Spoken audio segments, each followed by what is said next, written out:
fa nampahafantarana tamin'ity androandroany ity teny Tsakaviry ireo FDB nivohitra tao anatin'ny tatitra tanterahany CNUSED ny mpanolotsaina raha toekarena eo anivon'ny PNUD sy ny tale jeneraly eo anivon'ny ministerany fambolena moa no nanatanteraka ny famelabelaran-kevitra izay nitanterahana teny Tsakaviry teny.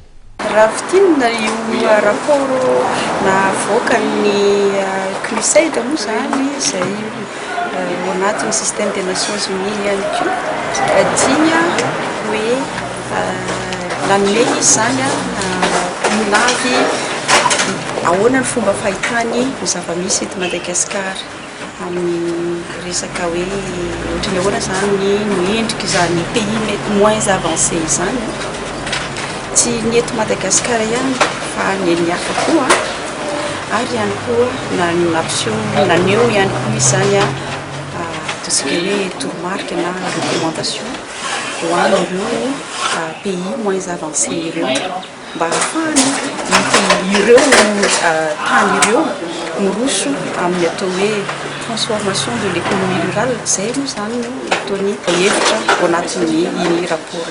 Anisan'ny recommandation milazainy tao ohatra hoe ny accès au marché tokony atao tsara zany ny accès au marché ireo zay ny mpamokatra dia tokony afaka mivarotra ny entana zay novokariny.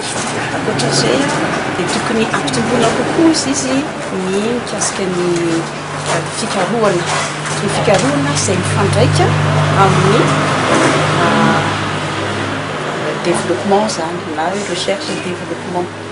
Tokony zany ny vokatry ny fikarohana dia misy impact tsara mihitsy amin'ny fiainan'ny na ny économie zany eto Madagasikara.